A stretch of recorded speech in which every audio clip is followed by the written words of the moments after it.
በሀገራችን በኢትዮጵያ እስካሁን ባሉን የታሪክ መረጃዎች እስካሁን ባሉን የታሪክ ማስረጃ እንግዲህ ከመሬት ተቆፍረውም ከጽሁፍ የተገኙትን አንድ ላይ አድርገን ብናይ ከዋልድባ ገዳም የሚቀድም ገዳም በሀገራችን ከዋልድባ አብረንታንት የሚቀድም ገዳም የለንም እና ይሄ ገዳም ለረጅም ጊዜ በሀገራችን ያለ ማቋረጥ ስርዓተ መንኩስናን ስርዓተ ብህትውናን በጣም አስደናቂ የሆኑ አሁን አይደለም በሀገራችን በዓለም ደረጃ የጠፉ ተግባር ላይ የማይውሉ ስርዓተ የብህትውናን ስርዓቶች ጠብቆ የቆየ ገዳም ነው። አሁንም እንዳለ በዚያው ስርዓት ያለ ገዳም ነው። ገዳሙ የብህትውና የስርዓተ መንኩስና ቦታ ብቻ ሳይሆን የታሪክ ቦታ ነው። ብዙ ታሪክ የተሰራበት ብዙ ታሪክ የተፈጸመበት ቦታ ነው። የቅርስ ቦታ ነው። በእኛ በሀገራችን የታሪክ ቅርሶች ውስጥ የስዕል ቅርስ፣ የስነ ጽሁፍ ቅርስ፣ የስርዓተ መንኩስና ቅርሶች የምንላቸውን በርካታ ቅርሶች የያዘ ቦታ ነው። ከዚያ ባሻገር ደግሞ በታሪኩ መሰረት ጌታችን ወደ ግብጽ በረሃ በተሰደደ ጊዜ ከእናቱ ከእመቤታችን ከቅድስት ድንግል ማርያም ጋር ቦታውን እንደባረከ በኋላም ደግሞ ገዳሙን የመሰረተው ራሱ ጌታችን መድኃኒታችን ኢየሱስ ክርስቶስ እንደሆነ የምናምነው ገዳም ነው። ዋልድባን እገሌ መሰረተው ተብሎ አይጠቀስም በታሪክ። ደብረ ሊባኖስን አቡነ ሊባኖስ ቀደሱት፣ አቡነ ተክለ ሃይማኖት መሰረቱት። ወይም ደብረ ሐይቅን አቡነ ሰላማ ባረኩት፣ አቡነ ኢየሱስ ሞዓ መሰረቱት። ደብረ ዳሞን አቡነ ዘሚካኤል አቡነ አረጋዊ መሰረቱት እያል እንደምንናገረው ሳይሆን የዋልድባ ገዳም መስራች ክብር ይግባውና መድኃኒታችን ጌታችን አምላካችን ኢየሱስ ክርስቶስ ነው። በጌታችን በመድኃኒታችን በኢየሱስ ክርስቶስ የተመሰረተ ዋልድባ የሚለውም ስም የመጣው ከዚሁ ከምስረታው ጋር በተገናኘ ነው። ጌታችን ለመጀመሪያዎቹ መናንያን በቦታው ላይ ካንተ ጋር እንሁን ሲሉ አብረን ካንተ ጋር እንሁን ሲሉ ገዳሙን የመሰረቱት የተመሰረተላቸው የመሰረቱት ሳይሆን የተመሰረተላቸው ገዳሙ የተመሰረተላቸው አበው ቅዱሳን የመጀመሪያዎቹ መናንያን የሚበሉትን ምግብ ከገነት እጽዋት ከገነት ፍሬዎች ዋሌ የምትባል ፍሬ አምጥቶ በቦታቸው ላይ አብቅሎ ዱባ ስለምትመስል ድባ አሏት። ዋልድባ የተባለውም ከዚያው ጋር በተያያዘ ነው እና ይሄ በጣም ጥልቅ የሆነ የምንኩስና ጥበብ፣ የምንኩስና ቴዎሎጂ፣ የምንኩስና ተግባር ያለማቋረጥ እውነተኛው የምንኩስና ስርዓት በእውነት ስጋዬን ለክርስቶስ ስጋዬን ለአራዊት ነፍሴን ለክርስቶስ ብለው የሚኖሩ መናንያን ፈቃደ ስጋን በሙሉ ድል ነስተው የሚኖሩ አበው መነኮሳት የሚኖሩበት ገዳም ነው። በዚህ በገዳሙ ታሪክ ውስጥ በጣም ብዙ አባቶች ቦታውን ተረግጠው በቦታው ተባርከው ለቦታውም ቡራኬና ቃል ኪዳን ያስተላለፉ አባቶች አሉበት። እንግዲህ እነዚህ ሁሉ ታሪኮች የተሰሩበት ቦታ ነው። ይሄ ገዳም በጣም ትልቅ ገዳም ነው። እንግዲህ በጥንታዊነት ብቻ ሳይሆን በስፋቱም በትልቅነቱም በኢትዮጵያ ዋልድባን የሚያህል ሰፊ ገዳም የለም። በዚያ በሚኖሩ መነኮሳት ብዛትም በዋልድባ የሚኖሩትን መናንያን አበው ስውራኑም በገሃድም አሁንም በሕይወት ያሉትም በአንድ ላይ ሆነው አንድነቱ በሕይወት ያሉት አባቶች ብቻ ሳይሆን ከስውራኑ ከህዋኑ አባቶችም ጋር አንድ ላይ ሆኖ የሚኖርበት ድንቅ ገዳም ነው። በእውነት ለመናገር ደስ የሚል ግን አባቶች ፊት ደግሞ መናገር በጣም ያስጨንቃል። ባለቤቶቹ አባቶች የሚኖሩበት ገዳሙን አጽንተው መከራን ታግሰው በብዙ ፈተና ውስጥ ይሄንን ትልቅ አደራ ተሸክመው የሚኖሩት አባቶች ፊት ስለ ዋልድባ መናገር በጣም ያስቸግራል። ሰው ፊት ቆሞ ስለ ሰውየው እንደመናገር ነውና በባለቤቶቹ የሚነገር ሆኖ የገዳሙ ታሪክ እኔ ለመግቢያ ያህል ነው። እንግዲህ ይሄ ገዳም በየዘመኑ ከገዳማት ማነው ከአበው በረከትና ረድኤትን ሲያስተላልፍ ኖሮ አሁን ደግሞ በእኛ ዘመን መከራ ያልነበረበት ጊዜ የለም። በዋልድባ ገዳም አንድ አባቶች የሚነግሩን የጻፉልን ነገር አለ። ዋልድባ የቅድስና የምንኩስና ወይም የትምህርትና የአገልግሎት ቦታ ብቻ ሳይሆን ዋልድባ የሰማዕትነትን ቦታ ነው። ሰማዕትነት በምንኩስና የምትገኘውን ሰማዕትነት እንደተጠበቀ ሆኖ ግን በተለያዩ ጊዜ በሽፍታም ከሱዳን በሚመጡ እንደ ድርቡሽ አይነቱም ብዙ መከራ በየዘመኑ የደረሰበት ነውና ያንን ሁሉ መከራ እንደው ማን ነው ዛሬ ባለ ተራ ሰማዕት እየተባለ እየተቀበሉ አልፈው ነው እንግዲህ እኛ ዘመን ያደረሱት። የኛ ዘመን ደግሞ ያው የራሱ የሆነ ፈተና አለው፣ ብዙ ፈተና አለው። ያንን ፈተና ተቋቁሞ ዋልድባን ለመጠበቅ የተሻለ ልማት የተሻለ ራስን የመቻል እንዲኖረው ለማድረግ በልማት በመልሶ ማቋቋም ለመርዳት ዋልድባ የብዙ ሀብት ባለቤት ነው። ከታሪካዊ ከሃይማኖታዊ ከመንፈሳዊ ቅርሶቹ በተጨማሪ ብዙ የተፈጥሮ ሀብት ያለው ቦታ ነው። በጣም ብዙ ወንዞች፣ ብዙ መሬት፣ ብዙ እጽዋት ያለው ቦታ ነው። ይሄንን ቦታ በሚገባ አልምቶ የዋልድባን ሕልውና ለመጠበቅ ይሄን ስንል ለአበው ድሎት አይደለም። ዋልድባ ሺህ ጊዜ ጤፍ ቢመረት፣ ሺህ ጊዜ እህል ቢመረት፣ ሺህ ጊዜ ከብት ቢረባ አባቶች ከቋርፍ ውጪ አይበሉም። የሚበላው ምግብ አንድ ብቻ ነው፣ ያውም ቋርፍ ነው። እና ያ ለነሱ ድሎትና ቅንጦት ሳይሆን ለገዳሙ ሕልውና ሲባል ልማት መልማት ግዴታ ነው። በዋልድባ የሚባል ነገር አለ። ዋልድባ የሰነፍ መቀመጫ አይደለም። ጸሎት ወይም ስራ ማድረግ የማይችል ሰው ካለ ዋልድባ መኖር አይችልም። ዋልድባ የሰነፍ መጦሪያ፣ ዋልድባ የሰነፍ መቀመጫ አይደለም። የማይሰራ ሰው በዋልድባ መኖር አይችልም። የማይጸልይ የማይሰራ ሰው ከጸሎት ሲተርፍ ለስራ ከስራ ሲተርፍ ለጸሎት ነው። ስለዚህ ከዚያ ያለፈ ህይወት የድሎትና የቅንጦት ህይወት ለማድረግ ሳይሆን ልማቱን ስራቸውን ለማገዝ የተቋቋመ ኮሚቴ አለ። ስለዚህ ያንን በሚመለከት የሁላችንም የበረከት ተካፋዮች እንድንሆን እኛም ለዋልድባ እድል እንዲኖረን ከአባቶች ጸሎት ከአባቶች በረከት ተሳታፊዎች እንድንሆን የቀድሞዎቹ አባቶች ያው ዕጣንም ጧፍም ዘይትም እየላኩ ስማቸውን እያስጠሩ በረከት ያገኙ ነበር። እኛ ደግሞ በምንችለው በሙያችን የሙያ አማሃ የሙያ መባ አቅርበን እንድንባረክ ህይወታችን፣ ቤታችን፣ ማህበረሰባችን፣ አገራችን እንድትባረክ የድርሻችን እንድንወጣ የተዘጋጀ መርሃ ግብር ነው። በየገዳማቱ በየበረሃ ውስጥ ስለተሰደዱት ፍቅርህን በመህብረት የዓለም ውዳቂ ምናምንት የሆነው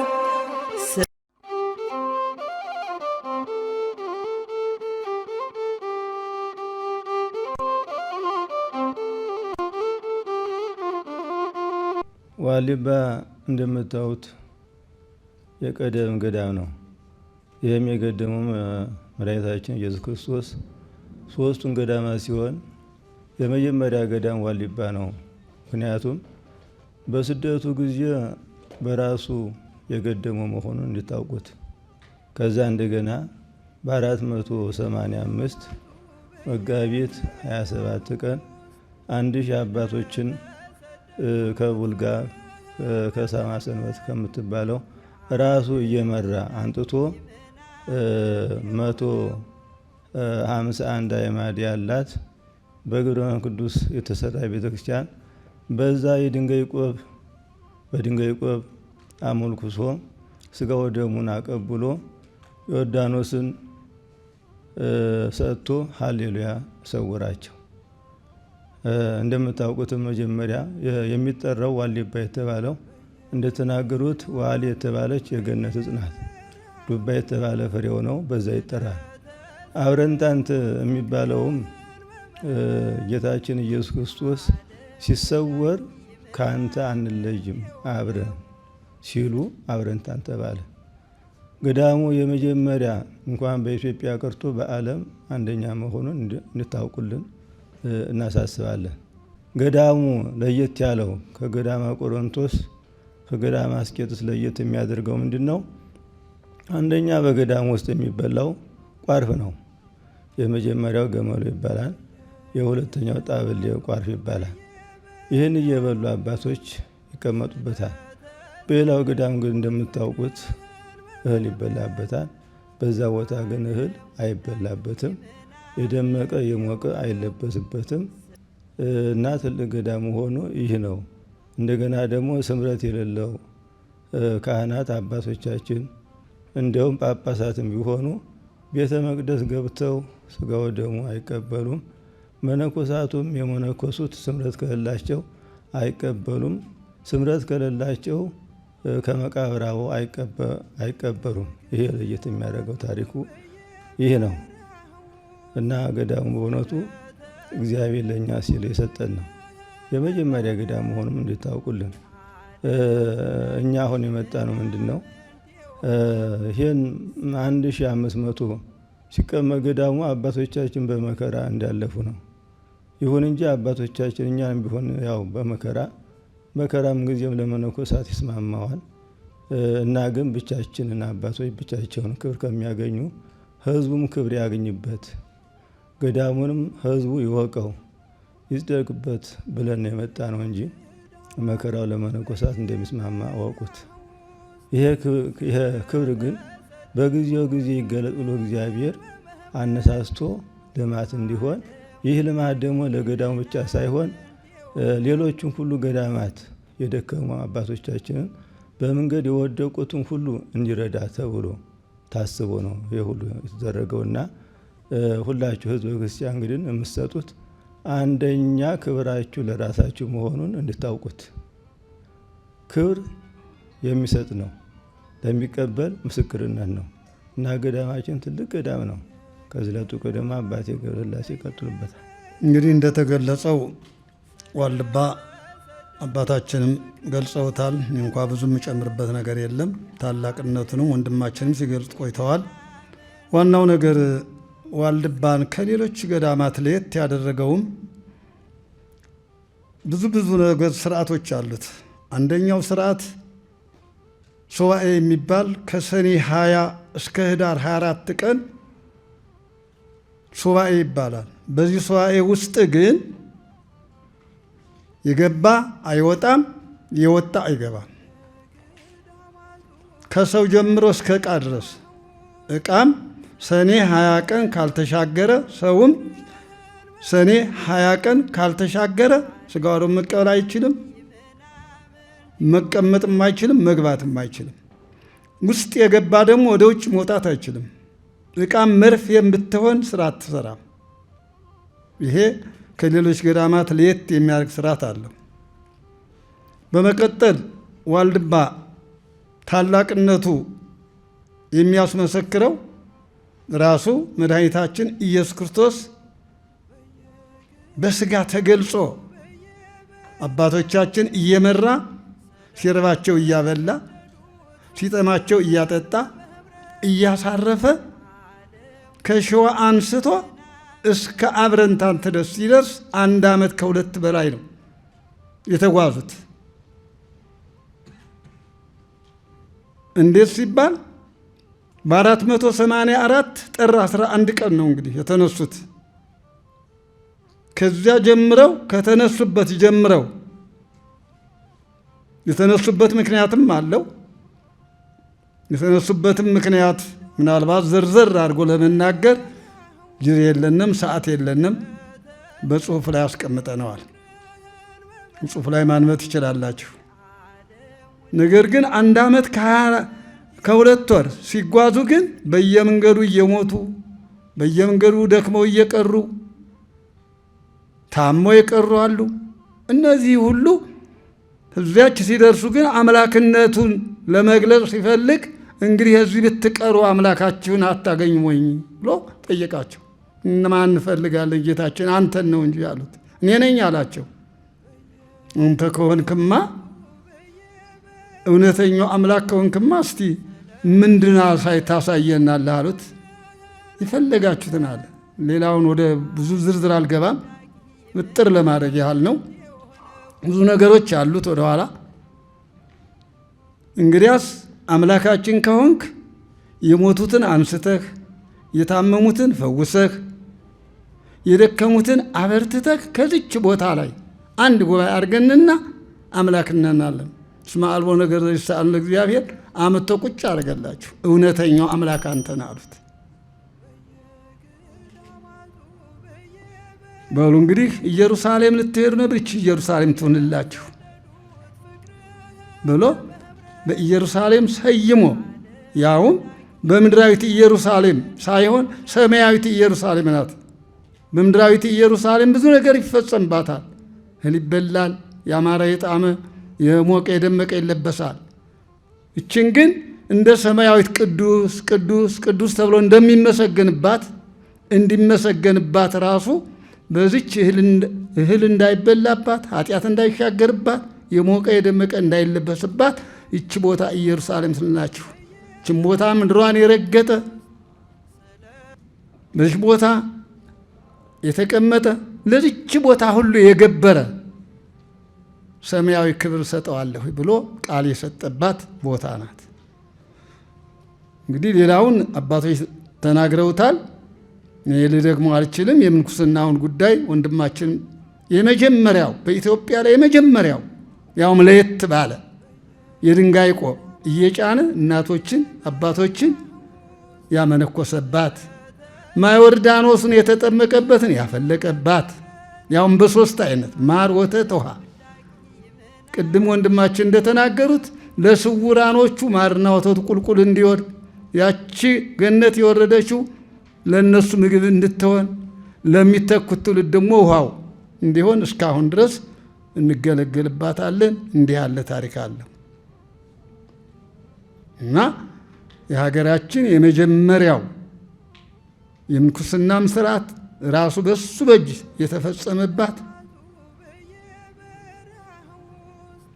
ማንም ያልገደማት ራሱ የገደማት በመሆኑ የዋልድባ ይሄን የመሰለ ትልቅ ታሪክ አለው፣ ትልቅ ጸጋም አለው። አሁንም ያፈለግ አልቀረም። አባቶቻችን ስውራን አባቶቻችን እንዳሉ ሆነው ዛሬም ብዙ ዝጉሃን አባቶች ያሉበት፣ ብዙ ደካሞች፣ ለምሳሌ በቁጥር 1300 መነኮሳት አሉበት።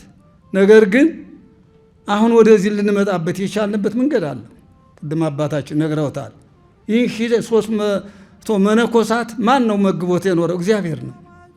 ምንም እስካሁን ድረስ ዙሮም ወይም አስተዋውቆ ከህዝብ ጋር የተጠቀምበት የለም። ያችን ያገኟትን አቦጀሌ ብቻ ለብሰው ነው የሚኖሩት። ነገር ግን እግዚአብሔር ፈቃድ ሆኖ ህዝቡንም ሊጠቅመው ፈልጎ አነሳስቶ ለዚህ ስራ እኛ ወደዚህ እንድመጣ አድርጎናል። አሁንም እግዚአብሔር ፈቃድ ሆኖ ህዝባችን ኦርቶዶክስ የሆነው ተዋሕዶ ሃይማኖት የያዘ ሁሉ ይጠቀምበት ዘንድ እግዚአብሔር እኛ ልኮናል። በተላክነው መሰረት በውጭም በውስጥም ያለ ምእመናን የኦርቶዶክስ ተዋሕዶ ቤተክርስቲያን ተከታይ የሆነ ክርስቲያን ሁሉ እንዲጠቀምበት እግዚአብሔር ይሄን ስራ እንድንጀምር አድርጎ እንጂ አባቶቻችን ቋርፍ ብቻ እየተመገቡ ኑረዋል። ብዙም መከራም እንደተነገረው አሳልፈዋል። በኦዲት ጉዲት ጊዜ ተሰይፈዋል። ሰማዕትነት ቅድም የተነገረው ኋላም በሁለተኛ ተሰይፈዋል። በሶስተኛ በ13 19 አቡነ ሳሙኤል ምድሯን እንደ መሶበ ወርቅ ብድግ አድርገው አስባርከው ከዚያም በኋላ ግን በሰላም ኑሯል። ያው ጊዜያዊ መከራ ግን በሀገሪቱ ወቅትም አሁን እንደምታዩት ችግሩም የሚሄደው ህዝብም እየቀረበ መሄዱ ብዙ ችግሮችን እየተቀበለ መከራውን ሁሉ ታግሶ የሚኖርበት ገዳም ስለሆነ እግዚአብሔር እንግዲህ ሁላችንም ሊባርከን ሁላችንም ጸጋ ሊሰጠን አነሳስቶ ወደዚህ አድርሶናል። ይህ የተቋቋመ ቅዱስ የሆነ አርዲት የሆነ የውጭ አርዲት ተብሎ የተሰየመ በጸሎተ ማርያም ተደግሞ የተሰየመ ኮሚቴ ተቋቁሟል። በዚህ ኮሚቴ መሰረት ህዝባችን ኦርቶዶክስ ተከታዩ ሁሉ እንዲረዳውና ይህን ገዳም ለሌሎቹም እንዲተርፍ ታላቅ ገዳም እንደሆነ አሁንም ደግሞ በታላቅነቱ የደከሙትን እንዲረዳ አሁንም እየረዳ ነው ያለ። ከ700 ከ800 የሚሆኑ ድኩማን ያሉበት ነው። የሚሰሩት ጥቂቶች ናቸው። በአልጋ ላይ ያሉት፣ በዙጋን ያሉት፣ በስውራን ያሉት እነዚህ ሁሉ የሚኖሩበት ገዳም ነው። የሚሰሩት ግን ጥቂቶች ናቸው። ስለዚህ እግዚአብሔር ህዝባችን ይባርክልን። እግዚአብሔርንም ሊረዳው ፈልጓን እግዚአብሔር አምላካችን የተጀመረው ለፍጻሜ ያበቃልን እንላለን። የክቡራን አባቶቻችን ጸሎታቸው በረከታቸው በሁላችን ጋር ይሁንልን፣ በሁላችን ላይ ይደርብን።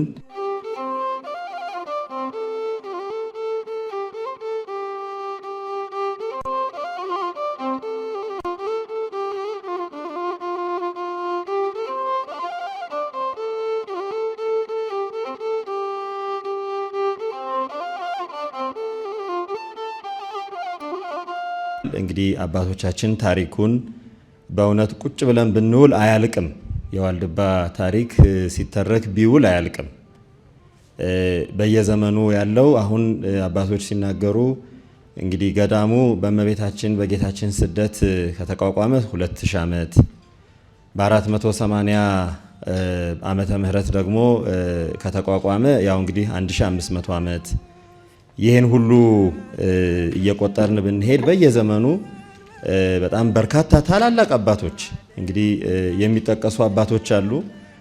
እንደ መሸጋገሪያ በአባ ጊዮርጊስ ዘጋስጫ ዘመን ሊቁ አባታችን አቡነ ጊዮርጊስ ዘጋስጫ ወደ ዋልድባ ሄደው በዋልድባ ካሉ አባቶች በረከት እንደተቀበሉ ገድላቸው ይነግረናል። በተለይ በሳቸው ዘመን የነበሩት አባ ሳሙኤል ዘዋልድባ በቦታቸው ተገኝተው አባ ጊዮርጊስ ዘጋስጫ 2 ጊዜ ነው ዋልድባ የሄዱት። በመጀመሪያ አቡነ ሳሙኤል ዘዋልድባን የደብረ ዳሞ አባ ጊዮርጊስ የደብረ ዳሞ ንብረድ ሆነው በአፄ ዳዊት ከተሾሙ በኋላ በደብረ ዳሞ ስርዓት መሰረት በደብረ ዳሞ ስርዓት እንግዲህ የገዳሙ ንብረድ ከቦታ ቦታ ሲንቀሳቀስ 4 በቅሎ ተሸልሞ በወርቅ ተሽቆጥቁጦ የወርቅ ድባብ ታስሮለት እሱ በነጭ በቅሎ ተቀምጦ ነው የደብረ ዳሞ መምህር የሚሄደውና በዚያ ልማድ ወደ ዋልድባ ሲሄዱ አቡነ ሳሙኤል ከሩቁ አዩና ማን ነው እንደዚህ እንደው ተሽቆጥቁጦ ወደ ዋልድባ የሚመጣው ብለው ሲሉ አይ እንግዲህ የደብረ ዳሞ መምህር ንብረዱ አባ ጊዮርጊስ ናቸው ብለው ሲሏቸው አይ አባ ጊዮርጊስ እንደዚህ አይሆኑም፣ እሳቸው መናኝ ናቸው፣ እንግዳ እንደዚህ ከሆነ ሌላ ሰው ይሆናል፣ እኔ ማግኘት አልፈልግም ብለው ወደ ጾማዕት ይባላል። በዋልድባ የጾማዕት የበዓት ስርዓት አለ። ሰው በቁመቱ ልክ ዋሻ ጉድጓድ ቆፍሮ የሚኖርበት ዛፍ ፈርፍሮ የሚኖርበት ስርዓት አለ። ዲማ ይባላል የዛፉ ስርዓት ደግሞ። በዛፍ ውስጥ ይኖራሉ። በዚያው እየኖሩ እንግዲህ ሲያርፉም በዚያው አርፎ ዛፉ ህይወቱን ይቀጥላል። አባቶች በዛፉ ውስጥ ይቀራሉ እዚያው መቃብር አድርገው እና ብዙ አይነት ታሪክ ያለበት ቦታ ነውና አባ ጊዮርጊስ ያው ተመልሰው ሄዱ። ሲመለሱ እመቤታችን ለአቡነ ሳሙኤል ተገልጻ እንዴ ወዳጅህን ለምን መለስከው አለቻቸው ይላል የአባ ጊዮርጊስ ገድል። አይ እንግዲህ በሌላ ጊዜ እመጣለሁ ብለው አባ ጊዮርጊስም ተመለሱ። ሲመለሱ በሌላ ጊዜ አባ ጊዮርጊስ አቡነ ሳሙኤል ዘዋልድባ አርፈዋል እና መቃብራቸውን አሳዩኝ ብለው መቃብራቸው ላይ ቆመው አባ ጊዮርጊስ ዘጋስጫ የአቡነ ሳሙኤልን ማህሌት የደረሱት ዋልድባ ነው። በሰቀጸ ጉርገዚ ፊስሕቅ ሥጋሁ አባ ሳሙኤል ዘምኡዝ ምንኩስናሁ አራዊተ ገዳም ሰናሁት ጋነዩ ቅድሜሁ አካል አንበሳ ግሩመ ይመጥን በእዴሁ ብለው ለአባ ሳሙኤል ደርሰውላቸዋል። ሙሉን የአቡነ ሳሙኤልን ማህሌት መቃብራቸው ላይ ቆመው ይላል የአባ ጊዮርጊስ ዘጋስጫ ገድል። አፈሩን ራሳቸው ላይ እየነሰነሱ እየወደቁ እየተነሱ አባ ሳሙኤልን አክብረዋል። እንዲህ አይነት ታሪክ ያለውና የዋልድባን ገዳም ታሪክ ስንናገር ውለን ስንናገር ብናድር አያልቅም። በረከቱ የአባቶቻችን በረከት በሁላችን ላይ ይደር። ስርዓተ ምንኩስናው ስምረት ነው። ይሄ በሌላ ቦታ በብዙ የለም፣ በዋልድባ ብቻ ያለ ስርዓት ነው። ልብሳቸው የምታዩት ወይባም ራሱ ሳይቀር የዋልድባ ስርዓት ነው። ከዋልድባ ውጪ እንደው ለመመሳሰል ካልሆነ ይሄ ስርዓት የዋልድባ ስርዓት ነው። አለባበሱም ስርዓቱ፣ ምግባቸውም ቋርፍ ነው። ባህላቸው የዋልድባ ባህል ህመም ካልገታው እድሜ ካልገታው በስተቀር ስራና ጸሎት ብቻ ነው። በዋልድባ ክፋት አይፈቀድም፣ ወሬ አይፈቀድም። በአጠቃላይ ታላቁ የኢትዮጵያ ታሪክ መዝጋቢ ከሆኑት የኛ የ19ኛው የ20ኛው ክፍለ ዘመን ሰው አንዱ ተክለ ጻድቅ መኩሪያ የኢትዮጵያ አስቄጠስ ነው ብለውታል። ዋልድባን በኢትዮጵያ ያለ አስቄጠስ ነው። አስቄጠስ በግብጽ ነው የሚታወቀው አሴቲኪ፣ በኢትዮጵያ ደግሞ ዋልድባ ነው ያለን እና ይሄ ትልቅ ታሪካዊ ቦታ፣ ይሄ ትልቅ ተነግሮ የማያልቅ ቦታ እኛ ልንረዳው ሳይሆን እኛ እንድንረዳበት። አሁን አንዳንድ ጊዜ እኔ እንደ ሰባኪ ሁል ጊዜ የሚገርመኝ እንደው ቤተ ክርስቲያን ምእመናንን በየቤታቸው አንኳኩታ ሳትጠራ ደወል ሳንደውል ይሄ ሁሉ ሰው ከቤተ ክርስቲያን እንዴት ተገኘ ስንል አንደኛው ምስጢር የአባቶቻችን ጸሎት ነው። የሰባኪያን ስብከታቸው እንዲሰምር፣ የመምህራን ትምህርታቸው እንዲሰምር፣ የአበው ቅዱሳን ጸሎታቸው እንዲሰምር የሚያደርገው እንደ ዋልድባ ያሉ አባቶች ጸሎት ነው። የዚህን ገዳም ስርዓት ጠብቆ እንዲቆይ ማድረግ በእውነት ሀገርም ቤተ ክርስቲያንም ሃይማኖትም ቤተሰብም ሕይወትም እንዲጠበቅ ማድረግ ነውና ይሄንን አደራ ሁላችን እንድንወጣ አባታችን እንዳሉት ለእናንተ በረከትን ይዘን መጣን እንጂ እኛ መከራውንም ረሃቡንም ችለነው 1300 ሆነ ኖረናል፣ ወደፊትም እንኖራለን በእግዚአብሔር እርዳታ። ግን ይሄ በረከት ለሁላችሁ እንዲሆን ሁላችሁም እንድትሳተፉበት ነው ጥሪ የምናደርገው ብለዋል። የበረከቱ ተሳታፊ እግዚአብሔር ያድርገን። በየገዳማቱ በየበረሃ ውስጥ ስለተሰደዱት ፍቅርህን በመህብረት የዓለም ውዳቂ ምናምንት የሆነው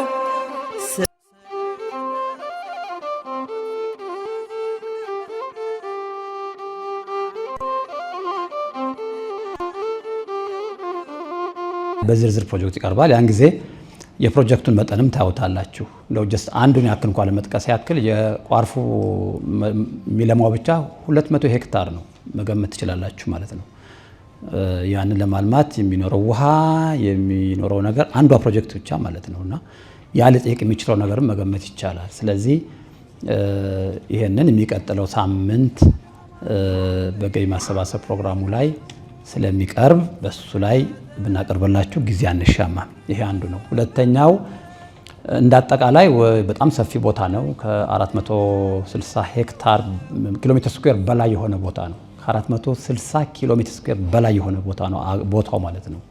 አጠቃላይ የዛን የስነ ምህዳርን ስራ ቅድም እንደጠቀስኩትኝ አካባቢውን ተፈጥሯዊ ይዘት ጠብቆ የሚተከሉ ደኖችን አስተካክሎ ቦታውን በተቀመጠው ዓላማ መሰረት እንደምታውቁት የዋልድባ ዓላማ መንፈሳዊ ዓላማ ነው።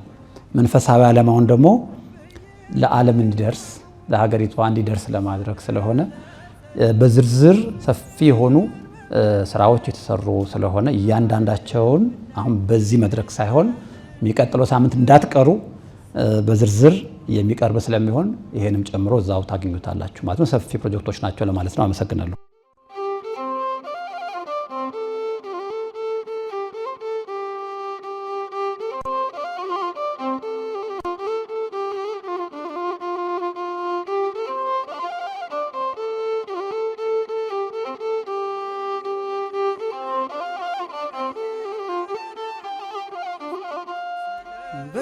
በየገዳማቱ በየበረሃው ቋርፍ የሚባሉት 3 ናቸው። አንደኛ ገመሎ፣ ሁለተኛ ጣብሌ፣ ሶስተኛው ቋርፍ ናቸው። እነዚህ 3ቶቹ በየወቅታቸው ይቆፈሩና ይቀቀላሉ። እነዚያ የተቀቀሉት ይደርቃሉ። ከደረቁ ወዳ በየቦታቸው ይቀመጣሉ። እነዚህ በቤተ እግዚአብሔር በትንሽ በትንሹ እየተቀቀሉ በየፋጋቸው ይቆነናሉ። እነዚህም ሲቆነኑ ግፍሮ የሚባል ትንሽ አብሬ ይቆነናል። ግፍሮ የተባለው ኑጉ ነው። ኑጉ እንደዙ ተገዝቶ ይታመስና ይወቀጣል። ያ የተወቀጠው በኋላ ከተወቀጠ ወዳ ግፍሮ ይባላል። እነዚያ ሁለቶቹ በአንድ ፋጋ ይሰጣሉ። ወጡም ደግሞ ተልባ ነው። ተልባው ይቀቀልና እነሱም በትንሽ ለብቻቸው ይሰጣሉ። ያንን መነኮሳቱ አባቶች ይዘው በየቤታቸው ይሄዳሉ። የሚቆነነውም 9 ሰዓት ይዞ እስከ 11 ነው። ውሎ የሚበሉትም አሉ። ከዛ ደግሞ አክፍለው የሚበሉት አሉ።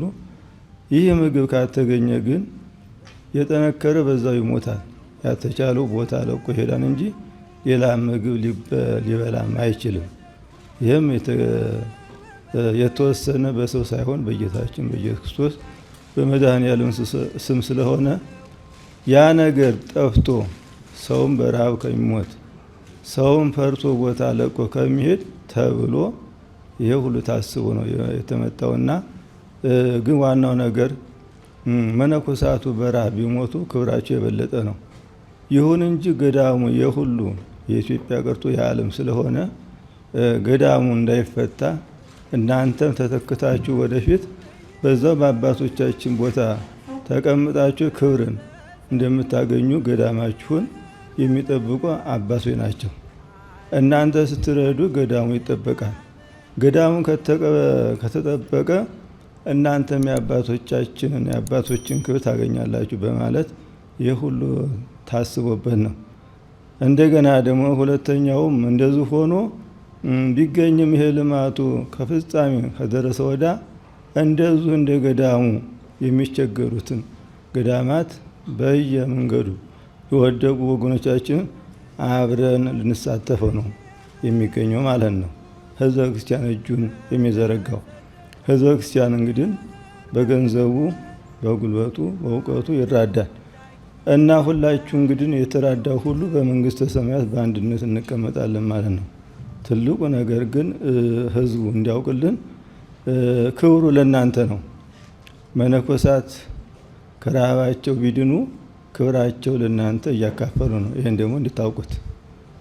አዎ ከሁሉ መቼም ረሃብ ኃይል ነው። በላይ አሰብን ያዳነ ረሃብ ነው እና አባቶች ትልቁ ነገር ቦታችሁን የሚጠብቁላችሁ መሆኑን ቦታችሁ እንዳይፈታ እንድትራዱት ነው። ይሄ ነው እና ከዚህ ላይ እዚህ ተሰባሰባችሁ ኮሚቴ ሁሉ እግዚአብሔር አምላክ ይጠብቃችሁ። በእናንተ ምክንያት ሁሉ ህዝቡ እንዲጠቀም ያደርግልን። በእናንተ ምክንያት በገንዘብም በጉልበትም በእውቀትም የሚራዱት ሁሉ የመንግስተ ሰማያት ወገኖች ያድርግልን።